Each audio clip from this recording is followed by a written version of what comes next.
بابا سنگھ، کیا ہوا؟ آپ اتنے غصے میں کہاں جا رہے ہیں؟ مراد شاہ جو زارون کی وجہ سے وہیں اندھیرے میں چھپا کھڑا تھا، موقع ملتے ہی دوسرے لان کی جانب بڑھا جہاں سے حیدر شاہ بڑی تیزی سے باہر نکلے تھے۔ گھر چلو مراد، اس کی بات کا جواب دیے بغیر حیدر شاہ نے اسے حکم دیا تو اس نے پھر ڈرتے ڈرتے پوچھا، پر بابا سنگھ ہوا کیا ہے؟ مراد، میں نے کہا نا گھر چلو میرے ساتھ۔ اپنی چادر ٹھیک کرتے انہوں نے رکتے ہوئے اسے وارننگ دی، جو اب کوئی بھی سوال اور جواب کیے بغیر ان کے پیچھے گیٹ کی جانب بڑھا تھا۔ حیدر پلیز رکو یار، میری بات تو سنو۔ افاق صاحب کے ساتھ ساتھ ہاشم صاحب نے بھی ان کے پیچھے آتے انہیں پکارا تھا۔ نہیں ہاشم، اب بات سننے کے لیے رہ کیا گیا ہے؟ آپ کے بیٹے نے ہماری جتنی عزت افزائی کرنی تھی وہی بہت ہے۔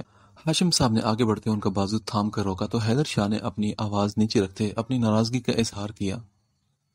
حیدر پلیز، ارحم تو بچہ ہے، اس کے منہ میں جو آیا اس نے بول دیا، اور مجھے یقین ہے کہ اسے تمہارے اور مراد کے بارے میں ضرور کوئی غلط فہمی ہوئی ہے، ورنہ وہ کبھی بھی کسی سے بدتمیزی نہیں کرتا۔ افاق صاحب نے ارحم کی طرفداری کرتے ہوئے حیدر شاہ کو ٹھنڈا کرنے کی کوشش کی۔ غلط فہمی؟ افاق صاحب، اگر ارحم بچہ ہے تو مراد بھی ابھی ناسمجھ ہے، اور اس عمر میں ایسی چھوٹی موٹی نادانی ہو جاتی ہے، مگر اس کا مطلب یہ ہرگز نہیں کہ میں یا میرا بیٹا دوسروں کی عزتیں لوٹتے پھرتے ہیں۔ حیدر شاہ نے ایک طنز بھری نگاہ ہاشم صاحب پر ڈالتے ہوئے آفاق صاحب کو جواب دیا اور مزید کوئی بات سنے بغیر مراد شاہ کو اشارے سے گاڑی سٹارٹ کرنے کا کہا، جو معاملے کو سمجھنے کی کوشش میں تھا۔ حیدر پلیز میری بات سنو، ارحم کے رویے کی میں تم سے معذرت کرتا ہوں یار۔ ہاشم صاحب نے پھر سے انہیں منانے کی ناکام کوشش کی۔ ہاشم صاحب، آپ کی معذرت سر آنکھوں پر، مگر اب ہمارا یہاں رکنا ناممکن ہے، اس لیے آپ بے فکر ہو کر اپنے باقی مہمانوں کو دیکھیں، ہم انشاءاللہ اب جلد ہی آپ سے ملاقات کریں گے۔ ہاشم صاحب کو شرمندگی سے نکالتے ہوئے حیدر شاہ نے نہ چاہتے ہوئے بینو تسلی دی اور مراد شاہ کو گاڑی باہر نکالنے کا اشارہ کیا۔ ان کی گاڑی نظروں سے اوجھل ہوئی تو آفاق صاحب نے افسردگی سے کہا، ہاشم، ارحم نے بالکل اچھا نہیں کیا۔ حیدر شاہ سے دشمنی کا مطلب تم سمجھتے ہو نا؟ ہاں میں جانتا ہوں آفاق، مگر ارحم نے کوئی غلط بات بھی نہیں کی، میں نے فضول میں اس شخص کو یہاں آنے کی دعوت دے دی یار۔ ہاشم صاحب نے اپنے فیصلے پر پچھتاتے ہوئے آئمہ بیگم کی جانب دیکھا، جو ہاتھوں کی انگلیاں آپس میں پیوست کیے پریشان کھڑی ان کی تمام باتیں سن چکی تھی۔ یہ تو تمہیں پہلے سوچنا چاہیے تھا کہ اس طرح کے کردار کے مالک انسان کو اپنے گھر بلانا اور اپنی فیملی سے ملانا سیدھا سیدھا اپنے آپ کو داؤ پر لگانے کے مترادف ہے۔ ان کے کندھے پر ہاتھ رکھتے ہوئے آفاق صاحب نے انہیں آنے والے وقت کے بارے میں محتاط رہنے کا کہا۔ خیر، اس مسئلے کو بعد میں دیکھیں گے، ابھی اندر چلو، سب مہمان ویٹ کر رہے ہیں تمہارا۔ آفاق صاحب کی بات پر غور کرتے ہوئے ہاشم صاحب نے آئمہ بیگم کو تسلی دی اور اپنے ساتھ لیے اندر کی جانب بڑھ گئے۔ پتہ نہیں کہاں ہے سب، کوئی بھی میرا فون نہیں اٹھا رہا۔ ظہیر صاحب کے نمبر پر بار بار ٹرائی کرنے کے بعد نور نے تھک ہار کر موبائل زارون کی طرف بڑھا دیا۔ نور، پریشان مت ہو، مصروف ہوں گے کہیں، تم گھر کے نمبر پر یا اپنی ماما کے نمبر پر کال کر کے پوچھ لو نا۔ اسے پریشان دیکھ کر زارون نے مشورہ دیا تو وہ بولی، وہ بھی کر کے دیکھ چکی ہوں پر کوئی بھی ریسیو نہیں کر رہا۔ پریشانی سے آنکھوں میں آتے آنسوں کو پلکیں جھپکا کر باہر آنے سے روکتے ہوئے نور نے بتایا، اچھا کوئی بات نہیں، تم پریشان نہ ہو اور اندر چلو۔ بار بار اس کی خوبصورت آنکھوں کو نم ہوتا دیکھ کر زارون نے اپنے دل کی دھڑکن کو بے ترتیب ہونے سے روکا۔ نہیں، مجھے اندر نہیں جانا۔ اس کی بات سنتے ہی اس شخص کا چہرہ پھر سے نور کی نظروں کے سامنے آیا تو زارون نے پوچھا، کچھ ہوا ہے کیا؟ کیا کسی نے تمہیں کچھ کہا؟ اسے ایک دم سے خوف زدہ ہوتے دیکھ کر زارون کو کچھ غیر معمولی سا احساس ہوا، تبھی اس نے پوچھ لیا، نہیں کچھ بھی تو نہیں ہوا، بس وہ رش کی وجہ سے میرا دل گھبرا رہا تھا۔ اپنے چہرے پر واضح ہونے والے خوف کو گھبراہٹ کا نام دیتے ہوئے نور نے بات کو ٹالا۔ اچھا ٹھیک ہے، میں اندر جا کر رابعہ کو بھیجتا ہوں باہر۔ ارحم کا موبائل کمرے میں تھا، تبھی زارون نے کال کرنے کے بجائے خود جانے کا بتاتے ہوئے قدم دوسرے لان کی جانب بڑھائے جہاں فنکشن کا سارا ارینجمنٹ کیا گیا تھا۔ نہیں پلیز زار، آپ مجھے یہاں اکیلا چھوڑ کر مت جائیں۔ اسے جاتا دیکھ کر نور نے اندھیرے سے خوف کھاتے ہوئے نامحسوس طریقے سے اس کا ہاتھ پکڑ لیا۔ کیا مسئلہ ہے نور؟ نہ تم مجھے جانے دے رہے ہو اور نہ ہی خود جانے کے لیے تیار ہو۔ دیکھو میں اس طرح تمہارے ساتھ اکیلا یہاں کھڑا نہیں ہو سکتا۔ جلدی سے اپنا ہاتھ چھڑاتے ہوئے زارون نے اسے تھوڑا سا غصہ دکھایا۔ کیوں کھڑے نہیں ہو سکتے؟ پہلی بات کہ میں آپ کو کھا نہیں جاؤں گی، اور دوسری کہ اگر آپ کو جانا ہے تو جائیں، پر اس طرح مجھ سے زور زور سے بات مت کریں۔ اس کے غصے پر آنسو نے بے بسی سے آنکھوں کے بند توڑے تو نور نے جلدی سے انہیں صاف کرتے ہوئے گیٹ کی جانب قدم بڑھا لیے۔ اب کہاں جا رہی ہو تم؟ میرا یہ مطلب نہیں تھا، رکو۔ اس کے پیچھے آتے ہوئے زارو نے وضاحت دی تو وہ بولی، آپ کو جو بھی مطلب ہو مجھے اس سے اب کوئی مطلب نہیں، اور سوری کہ میں نے آپ کو اتنی دیر اپنی وجہ سے تکلیف دی، جائیں آپ اندر، میں کسی اور سے مدد لے لوں گی۔ بے رخی سے کہتے ہوئے نور نے اپنے لہجے کو ہموار رکھنے کی کوشش کی۔ میں یہی ہوں، اور یہ لو ایک بار پھر سے کال کر کے دیکھ لو۔ زارو نے اپنا موبائل پھر سے اس کی جانب بڑھایا۔ مجھے نہیں کرنی کال، سنبھال کے رکھیں آپ اپنا موبائل۔ ایک غصے بھری نگاہ اسے نوازتے ہوئے نور نے اپنی اکڑ برقرار رکھتے ہوئے کہا، نور پلیز تنگ مت کرو اور گھر کال کر لو، جو بھی مسئلہ ہے مجھے بتاؤ، میں حل کر دوں گا یار۔ اب کی بات جھنجھلاتے ہوئے زارو نے بے نیازی سے کہا، میں نے کہا نا آپ جائیں، تو پلیز میری جان چھوڑ دیں اور میں اپنی مدد خود کر سکتی ہوں۔ اس کے سامنے ہاتھ جوڑتے ہوئے نور نے اونچی آواز میں چلاتے ہوئے اپنے آنسوؤں کو صاف کیا جو زارون کے غصے کرنے پر تیزی سے رخساروں پر بہہ رہے تھے۔ نور آپی، آپ یہاں ہیں، اور میں کب سے آپ کو اندر ڈھونڈ رہی تھی۔ حدید نے پیچھے سے آتے ہوئے اسے پھولے ہوئے سانس کے ساتھ پکارا۔ کیا ہوا، آپ رو کیوں رہی ہیں؟ اس کے پلٹنے پر اس کا آنسو سے تر چہرہ دیکھ کر حدید نے فکر مندی سے پوچھتے ہوئے ایک نظر زارون کی طرف دیکھا جو غصے سے اپنے لب بینچے وہاں سے جا چکا تھا۔ آپی کیا ہوا، رو کیوں رہی ہیں آپ، بتائیں نا کچھ مجھے۔ دوسری طرف خاموشی پر حدید نے پھر سے اپنا سوال دہرایا تو نور نے اپنے لب کاٹتے ہوئے آنسو کو بہانے سے روکتے ہوئے انکار میں سر ہلایا اور کہا، کچھ نہیں، بس مجھے گھر جانا ہے، پلیز تم رابع سے کہو کہ مجھے گھر چھوڑ دے۔ اس کا ہاتھ تھامتے ہوئے نور نے بمشکل اپنی بات مکمل کی۔ اچھا ٹھیک ہے، میں بولتی ہوں آپ ہی سے، پر پلیز آپ رونا تو بند کریں۔ زارو نے کچھ کہا ہے کہ آپ سے؟ نہیں، بس میرا دل گھبرا رہا ہے، تم رابع سے کہو کہ مجھے گھر چھوڑائے۔ اچھا بس آپ پریشان مت ہو اور اندر آئے میرے ساتھ۔ اس کا ہاتھ تھامتے ہوئے حدید نے اسے مطمئن کرنے کی کوشش کی۔ نہیں، بس مجھے اندر نہیں جانا، تم کال کرو رابعہ کو۔ اس کے ہاتھ میں موبائل دیکھ کر نور نے اپنا ہاتھ کھینچتے اسے منع کیا۔ اچھا ٹھیک ہے، میں کرتی ہوں۔ اس کے عجیب رویے پر کچھ سوچتے ہوئے حدید نے سر ہلایا اور رابعہ کو کال ملانے لگی، پر اس سے پہلے ہی رابعہ اور ارحم لان سے نکلتے اس کی جانب بڑھے تھے۔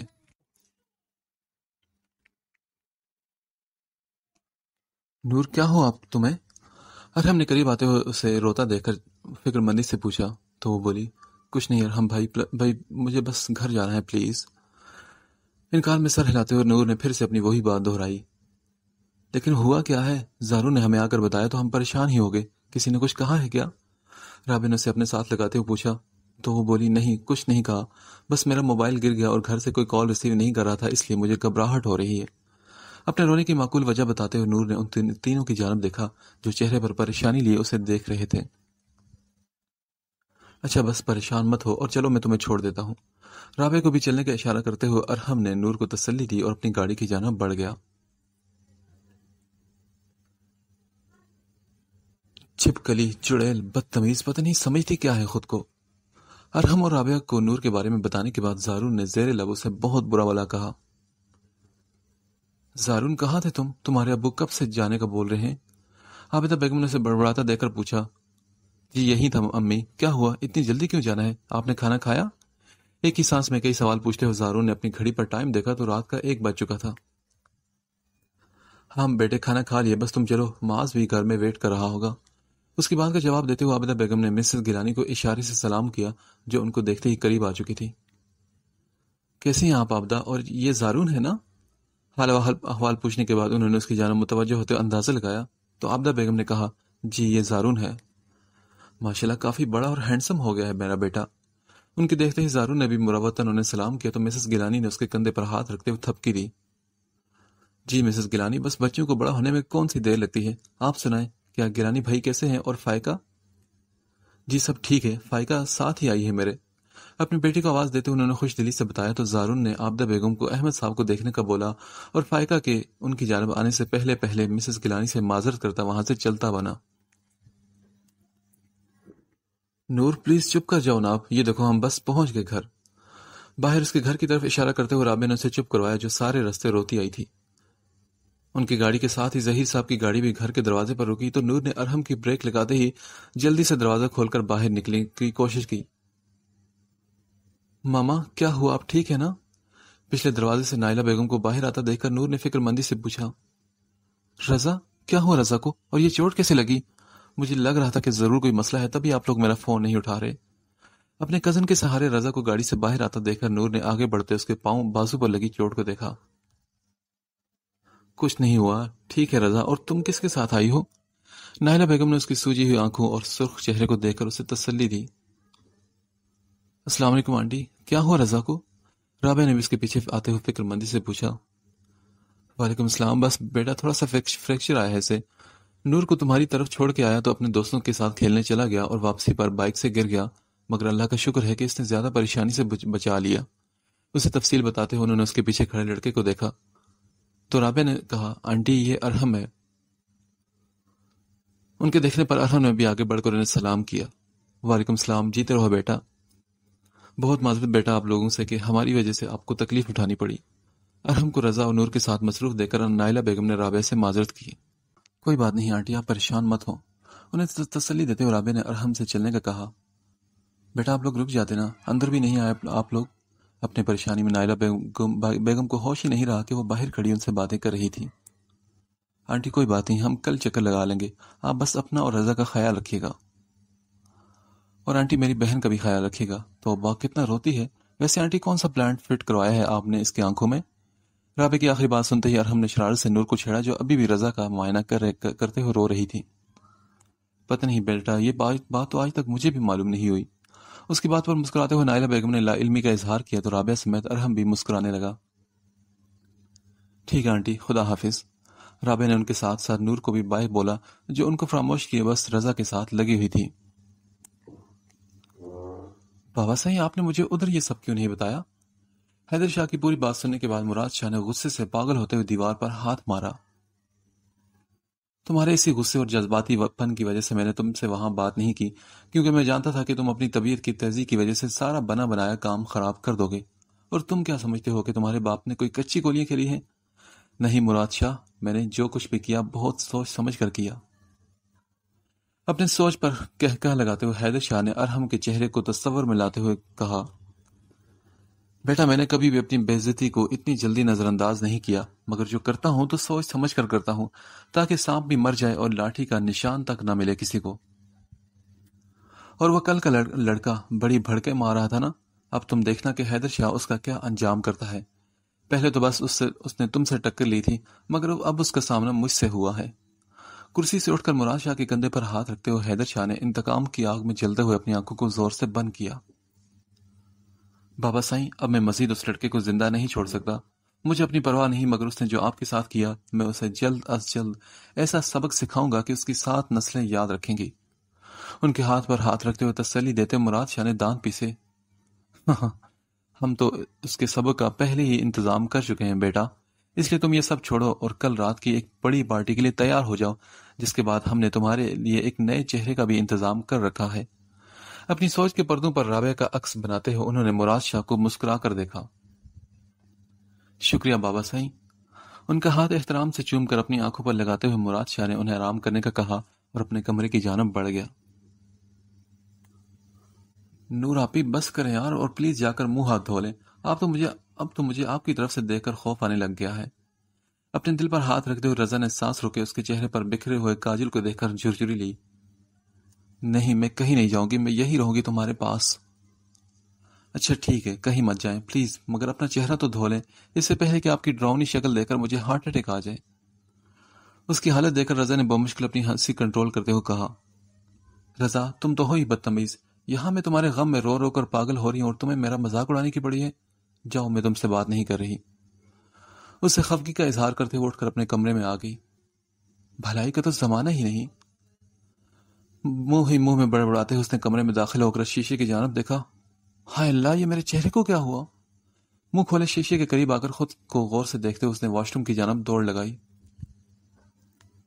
رضا ہے یہ بدتمیز انسان، کسی کو بتا ہی دیتا ہے کہ اس کے چہرے پر کچھ لگا ہوا ہے، پر نہیں، ہر وقت دوسروں کا مذاق اڑانے کی پڑی رہتی ہے اسے۔ پانی کا نل کھولتے ہوئے صابن سے اچھی طرح اپنے چہرے کو رگڑ رگڑ کر صاف کرتے ہوئے اس نے اپنی غلطی ماننے کے بجائے رضا کو ہی کوسا جو تب سے اسے بار بار منہ دھونے کا بول رہا تھا۔ پتہ نہیں کیا لگا دیا میری آنکھوں میں اس بدتمیز حدید نے، اور نکل ہی نہیں رہا۔ منہ دھونے کے باوجود بھی کاجل کو آنکھوں کے نیچے لگا دیکھ کر اس نے بیزاری سے خود کلامی کی اور کمرے میں آ کر ٹشو سے اسے صاف کیا۔ کیا میں زار کے سامنے بھی اسی حالت میں روتی رہی ہوں؟ اچانک سے دماغ میں ابھرتے خیال کو سوچتے ہوئے نور نے ایک پل کے لیے خود کو اسی حالت میں زارون کے سامنے تصور کیا۔ نہیں، مجھے لگتا ہے کہ اس وقت کاجل نہیں پھیلا ہوگا۔ اف، میں کیا چیز ہوں۔ اپنی سوچ کی نفی کرتے ہوئے اس نے اپنے دل کو تسلی دی اور سر سے اسکارف اتار کے الماری میں رکھتے ہوئے اپنے پاؤچ میں رکھے موبائل کو نکالا۔ منحوس بدتمیز جاہل کہیں کا۔ مراد شاہ یاد آتے ہی اس کے ماتھے پر بل پڑے تھے۔ میں یونیورسٹی جاتے ہی ارحم بھائی کو اس شخص کے بارے میں ضرور بتاؤں گی۔ ایک افسوس بھری نگاہ اپنے موبائل کی ٹوٹی ہوئی اسکرین پر ڈالتے ہوئے اس نے پختہ ارادہ کیا اور منہ کے آگے ہاتھ رکھ کر جمائی روکتے ہوئے اپنی سست طبیعت کے سبب کپڑے تبدیل کرنے کا ارادہ ترک کر کے وہ کمفرٹر اوڑھ کر سونے کے لیے لیٹ گئی۔ ماس، کیا ہوا یار، تم کل سے کمرے میں کیوں بند ہو؟ دروازے پر دستک دے کر اندر داخل ہوتے زارون نے اسے موبائل میں مصروف دے کر سوال کیا۔ نہیں زارون، میں بند نہیں، بلکہ تم کل سے لاپتہ ہو۔ اس کی بات سنتے ہی موبائل سائٹ پر رکھتے ہوئے اس نے مسکرانے کی ناکام کوشش کی۔ مطلب میرے لاپتہ ہونے کا غصہ ہے تمہیں؟ اندازہ لگاتے ہوئے زارون نے پاس رکھی چیئر اٹھا کر بیڈ کے قریب کی۔ ارے نہیں یار، غصہ کیوں ہونا، بس ویسے ہی دل نہیں کر رہا تھا۔ شاید موسم تبدیل ہو رہا ہے نا، اس لیے طبیعت میں کچھ عجیب سی اداسی چھا گئی ہے۔ بس کرو، جانتا ہوں میں تمہیں۔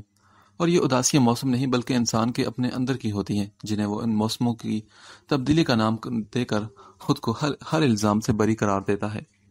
اس کی سرخ آنکھوں میں جھانکتے ہوئے زارون نے اسے کریدنے کی کوشش کی۔ بات تو ٹھیک ہے تمہاری، پر یہ اتنی عقل مندانہ باتیں تم نے سیکھی کہاں سے؟ اپنی چوری پکڑے جانے پر ہلکی سی مسکراہٹ چہرے پر سجاتے ہوئے معاذ نے سوالی نگاہوں سے اسے دیکھا۔ جس وقت بس یہ وقت سب کچھ سکھا دیتا ہے، خاص کر عاشقوں کی آنکھوں کو پڑھنا۔ مانی خیزی سے کہتے اس نے اپنی بات کو ادھورا چھوڑا۔ بھاڑ میں جاؤ تم زارون، اور تمہارے فلسفے بھی، اور شرم کرو کہ بڑے بھائی سے ایسے فضول باتیں کرتے ہو۔ بات کو ٹالنے کے لیے معاذ نے کشن اٹھا کر اس کے سر پر دے مارا۔ اچھا چلو نا، کہیں باہر چلتے ہیں، تھوڑی آؤٹنگ بھی ہو جائے گی اور ساتھ ہی تمہارا دل بھی بہل جائے گا جو پتہ نہیں کس کے غم میں سوگ منا رہا ہے۔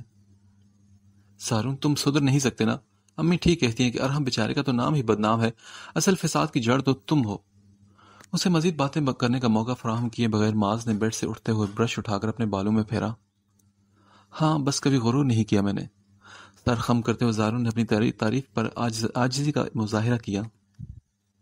بس کرو ڈرامے اور چلو، تم مجھے کہیں باہر لے کر جانے والے تھے نا؟ اسے واپس بیٹھنے کا ارادہ رکھتے دیکھ کر معاذ نے یاد دہانی کروائی۔ او ہاں چلو، میں تو ہر وقت ڈرائیور بننے کے لیے تیار رہتا ہوں۔ اس کی بات پر حامی بھرتے ہوئے زارون نے خوش دلی سے اپنی خدمات پیش کی تو معاذ نے آگے بڑھ کر اپنا موبائل اٹھانے کے ساتھ ساتھ اسے بھی باہر کی جانب دھکیلا۔ کیا کر رہے ہو تم لوگ 3 دن سے؟ ایک کام کا بولا تھا اور وہ بھی معمولی سا، پر تم نے کموں سے وہ بھی نہیں ہوا۔ حیدر شاہ نے اپنے 2 وفادار ملازموں پر برستے غصے سے اپنی مٹھیوں کو بیجا تھا۔ معذرت سائیں، پر ہم لوگ اسی دن سے ہی کوشش کر رہے ہیں، مگر وہ لڑکی نہ تو یونیورسٹی آ رہی ہے اور نہ ہی کہیں گھر سے باہر نکلی ہے جو ہم اسے اٹھا کر آپ کی خدمت میں پیش کر سکتے۔ اکرام نے سر جھکا کر اپنی آواز کو نیچے رکھتے ہوئے حیدر شاہ کو انتظار کی وجہ بتائی۔ ہاں تو گھر سے اٹھا لو، جو کرنا ہے کرو، مگر اگلے 24 گھنٹے میں وہ لڑکی مجھے میرے ڈیرے پر چاہیے۔ حیدر شاہ نے گرجدار آواز میں اسے پھر سے حکم دیا۔ جی سائیں، جیسا آپ کا حکم۔ ان کا غصہ دیکھ کر ان دونوں نے یک زبان ہوتے ہوئے جواب دیا اور سلام کر کے باہر کی جانب بڑھے۔ تبھی بشرا خاتون نے لاؤنج سے آتی آوازوں کا سلسلہ تھمنے پر وہاں داخل ہو کر فکر مندی سے پوچھا، سائیں کیا ہوا، کیوں اتنا غصہ کر رہے تھے آپ؟ بشرا خاتون، میں نے کتنی بار کہا ہے کہ میرے معاملوں میں ٹانگ مت اڑایا کرو، پھر کیوں یہ سوال جواب کا سلسلہ شروع کر دیتی ہو؟ غصے میں اٹھ کر ایک زوردار تھپڑ ان کے چہرے پر مارتے ہوئے حیدر شاہ نے انہیں بالوں سے پکڑ کر جھنجھوڑا تھا۔ معاف کر دیں سائیں، غلطی ہو گئی۔ آنکھوں میں نمی لیے بشرا خاتون نے تذلیل کی شدت سے اپنی پلکیں جھکاتے ہوئے معذرت کی۔ ٹھیک ہے، دفع ہو جاؤ میری نظر سے اور دور چلی جاؤ۔ جھٹکے سے ان کے بال چھوڑتے ہوئے حیدر شاہ نے اپنے چہرے پر ہاتھ پھیرتے ہوئے اپنے غصے کو ضبط کیا تو بشرا خاتون نے سر پر دوپٹہ ٹھیک کیا اور چہرے پر ہلکی سی مسکراہٹ سجائی تاکہ کوئی ملازم انہیں دیکھ کر حیدر شاہ کے رویے کا اندازہ نہ لگا سکے۔ پتہ نہیں کہاں سے اٹھ کر آ جاتی ہے میرا خون جلانے کے لیے۔ ان کے لاؤنج سے نکلتے ہی حیدر شاہ نے اپنی کرسی سنبھالتے ہوئے خود کلامی کی اور موبائل سے ڈرائیور کا نمبر ڈائل کرتے ہوئے اگلے 10 منٹ تک گاڑی تیار کرنے کا کہہ کر اپنے کمرے کی جانب بڑھے تاکہ وقت پر تیار ہو کر وہ پنچایت کے ایک فیصلے کے لیے جا سکیں۔ اماں، کیا ہوا ہے تجھے؟ کیوں ہر وقت رو رو کر پورے گھر میں نحوست پھیلاتی رہتی ہے تو؟ مراد شاہ جو حیدر شاہ کو دیکھنے ان کے کمرے میں آیا تھا، اس نے بشرا خاتون کو روتا دیکھ کر غصے سے کہا، کچھ نہیں بیٹا، وہ بس سر میں درد تھا۔ اپنی ہی اولاد کو سہمی ہوئی نظروں سے دیکھتے ہوئے انہوں نے جلدی سے اپنے آنسو صاف کیے۔ اماں سر میں درد ہے تو گولی کھا لو، یہ ہر وقت جاہل عورتوں کی طرح رونا ضروری ہوتا ہے کیا؟ اور یہ تیری بیٹی کہاں ہے؟ 2-3 دن سے مجھے نظر نہیں آئی۔ اپنے سے چھوٹی فاطمہ کے بارے میں پوچھتے ہوئے اس نے اپنی مونچھوں کو تاؤ دیا تھا۔ وہ تو تمہاری خالہ کی طرف گئی ہے۔ خیر سے نعمان کی شادی طے کر دی ہے تو ساری لڑکیاں مل کر اس کی تیاری میں لگی تھی، اس لیے تیری خالہ فاطمہ کو بھی اپنے ساتھ لے گئی۔ بشرا خاتون نے ڈرتے ڈرتے تفصیل سے اسے ساری بات سے آگاہ کیا۔ اچھا، تو کیا بابا سائیں سے پوچھ کے بھیجا ہے آپ نے؟ ماتھے پر بل ڈالتے ہوئے اس نے سوالیہ نگاہوں سے اپنی ماں کو دیکھا جو اس کے سامنے نظریں جھکائی کھڑی تھی۔ نہیں، میں سائیں کو بتانے والی تھی مگر وہ جلدی میں پنچایت کے لیے نکل گئے۔ اس کے رد عمل کا سوچتے ہوئے بشرا خاتون کی زبان لرزی۔ اماں، میں نے کتنی بار تجھے کہا ہے کہ یوں اسے کسی کے ساتھ نہ بھیجا کر، مگر تجھ میں اثر نام کی کوئی چیز نہیں۔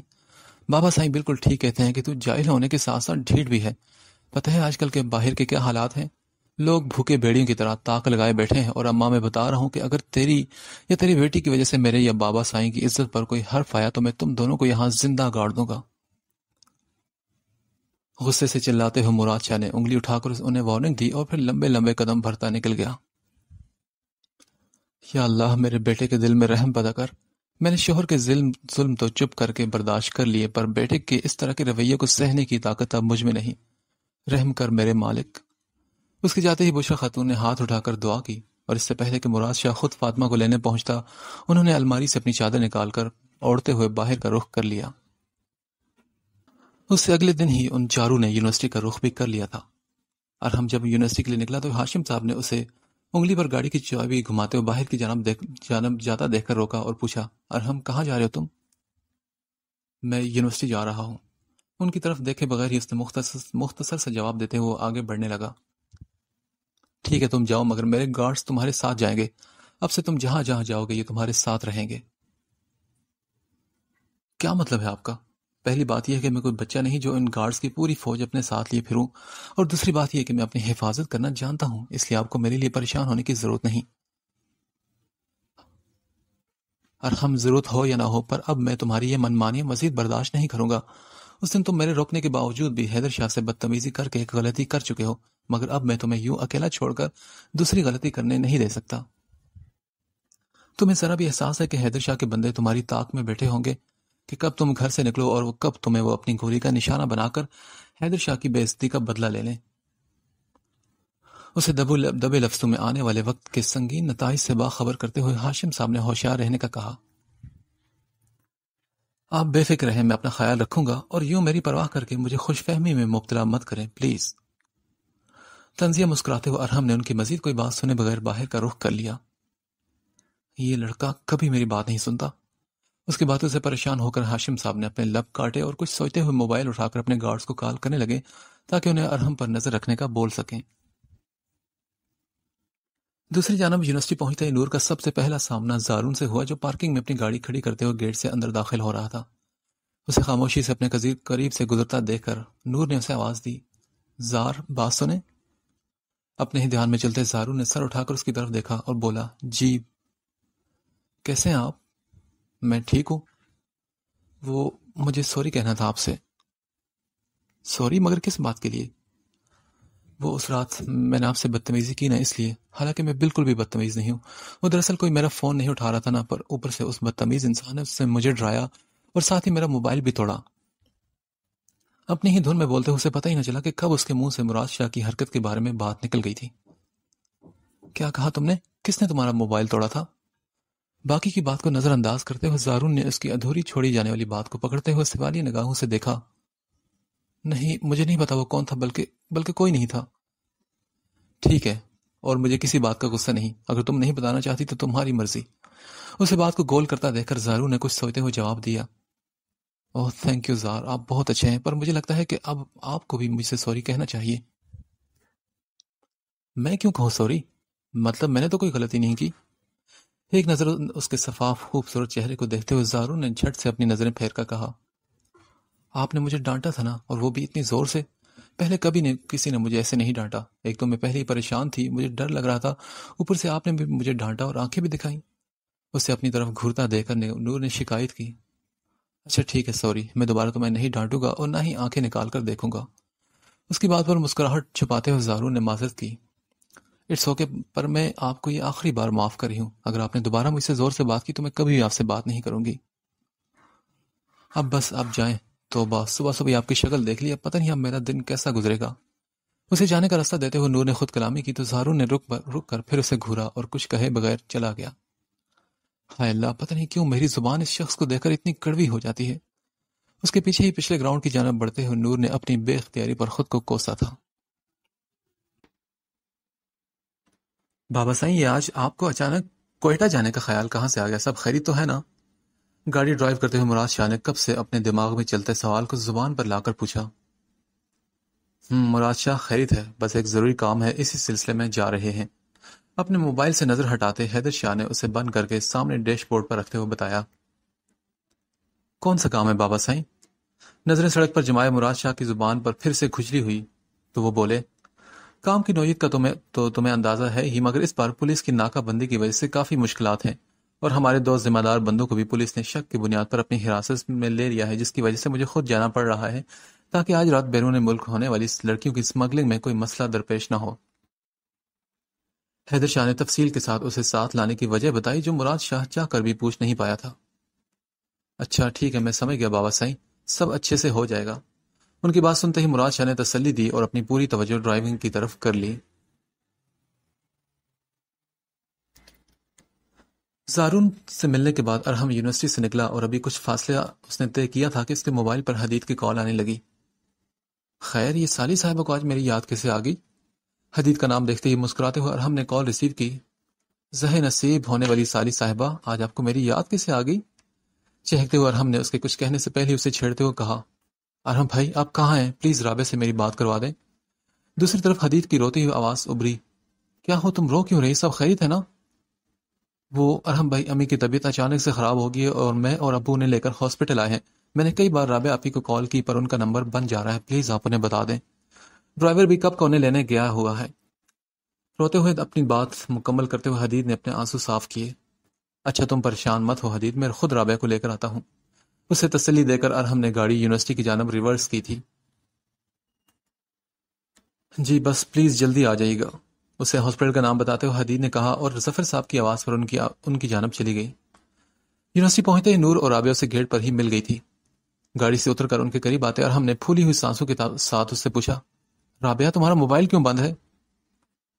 ارحم، تمہیں کیا مسئلہ ہے؟ میرا موبائل ہے، بند ہو یا نہیں؟ اپنے ہی غصے میں رابعہ نے جواب دیا اور آگے بڑھ گئی، مگر اس کا ہاتھ تھامتے ہوئے ارحم نے کہا میرے ساتھ چلو. ارحم نے اس کی کوئی مزید بات سنے اور کہے بغیر اس کے قدم گاڑی کی جانب بڑھائے. کیا بدتمیزی ہے یہ، چھوڑو مجھے ارحم. اپنا ہاتھ اس کے ہاتھ سے کھینچتے ہوئے رابعہ نے نور کے سامنے ایسی حرکت پر ارحم کو گھورتے ہوئے کہا. پلیز یار ضد مت کرو، آنٹی کی طبیعت کچھ خراب ہے، ابھی حدید کی کال آئی تھی مجھے. کیا ہوا امی کو؟ کہاں ہے وہ؟ کچھ نہیں ہوا، بس تم چلو میرے ساتھ. پر نور نے تو میرے ساتھ جانا تھا نا. اچھا تم بیٹھو، میں تمہارے ڈرائیور کو چھوڑنے کا کہہ دیتا ہوں.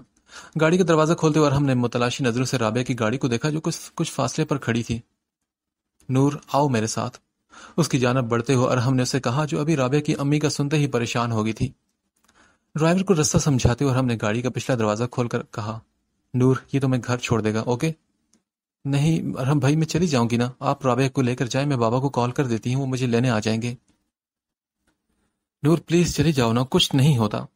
ارحم نے اس کے انکار کی وجہ سمجھتے ہوئے نرمی سے سمجھایا. نہیں، ماما ڈانٹے گی اگر انہیں پتہ چلا کہ میں اکیلی آئی ہوں. پھر اسے انکار کرتے ہوئے اس نے دروازہ بند کر کے اپنا موبائل نکالا تو ارحم جو پہلے ہی پریشان تھا اس نے پلٹ کر رابعہ کو دیکھا جو اپنا موبائل آن کیے کسی سے بات کرتے ہوئے رو رہی تھی. اچھا نور، تم ایسا کرو کہ پھر اندر چلی جاؤ اور گھر میں کسی کو کال کر کے بلا لو، میں زارون کو کال کر دیتا ہوں، وہ جب تک تمہارے پاس رک جائے گا. ارحم نے فوراً اس مسئلے کا حل نکالا تو نور نے کچھ سوچتے ہوئے ڈھلتی شام کو دیکھا اور پھر کہا. نہیں میں چلی جاؤں گی، آپ پلیز زار سے کہہ دیں وہ میرے ساتھ چلیں. اندھیرے سے خوف کھاتے ہوئے نور نے حامی بری تو ارحم نے اس کی بات سنتے ہوئے مزید وقت ضائع کرنے کے بجائے زارون کو کال ملائی. ہاں کہاں ہو تم؟ میں گھر جا رہا ہوں، سب خیریت؟ یار ایسا کرو نا کہ گیٹ کے پاس فوراً آؤ. اسے حکم دیتے ہوئے ارحم نے کال کاٹی تو زارون نے پریشانی سے گاڑی وہیں چھوڑی اور گیٹ کی جانب آیا. کیا ہو، تم ٹھیک تو ہو نا؟ اسے دیکھتے ہی زارون کی جان میں جان آئی، تبھی اس کے قریب آتے اس نے پوچھا. ہاں زارون، رابعہ کی امی کی طبیعت ٹھیک نہیں، میں اسے لے کر جا رہا ہوں، تم پلیز نور کو گھر چھوڑ دو. جلدی سے اپنا مسئلہ بتاتے ہوئے اور ہم نے اپنی گاڑی کی جانب جاتے ہوئے اسے سٹارٹ کر کے سڑک پر ڈال دیا۔ اس کے جاتے ہی زارون نے نور سے کہا، چلو۔ کہاں؟ کیا تم نے گھر نہیں جانا؟ نور کے بے تکلے سوال پر زارون نے پوچھا تو وہ بولی، جانا ہے پر آپ کے ساتھ نہیں، ڈرائیور کے ساتھ۔ رابعہ کی گاڑی کی طرف اشارہ کرتے ہوئے نور نے اس کے سر پر ایک اور بم پھوڑا۔ مطلب اگر اس کے ساتھ جانا تھا تو مجھے کیوں بلایا؟ آپ کو اس لیے بلایا کہ آپ ساتھ جائیں نا، کیونکہ مجھے اکیلے ڈرائیور کے ساتھ جاتے ہوئے ڈر لگتا ہے۔ دروازہ کھولتے ہوئے نور نے وجہ بتائی۔ تو میرے پاس بھی گاڑی ہے نا، میں چھوڑ دیتا ہوں تمہیں۔ اس کی بات سنتے ہی زارون نے پیشکش کی تو وہ بولی، نہیں، میں آپ کے ساتھ بھی اکیلے نہیں جاؤں گی۔ کیوں؟ اب اس میں کیا ہے؟ زارون کو اس کی فلسفیانہ باتوں کی سمجھ نہ آئی تو پوچھ بیٹھا، وہ کیونکہ مجھے آپ سے بھی ڈر لگتا ہے۔ پلیز زار، آپ کے اگر سوال جواب ختم ہو گئے تو چلے نا۔ سوالیہ نگاہوں سے اس کی جانب دیکھتے ہوئے نور نے پوچھا تو زارون نے گہری سانس لی اور آگے والا دروازہ کھول کر ڈرائیور کے ساتھ بیٹھ گیا جو کب سے ان دونوں کا ویٹ کر رہا تھا۔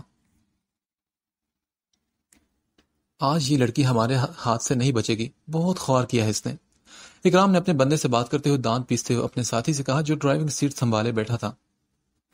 ہاں اکرام لالا، بس سائیں کو خبر کر دینی تھی کہ ان کی امانت اگلے 1 گھنٹے میں ان تک پہنچ جائے گی۔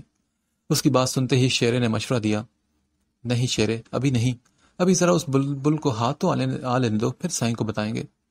اکرام نے کسی خدشے کے تحت پرسوچ انداز میں اس کی بات کی تردید کی۔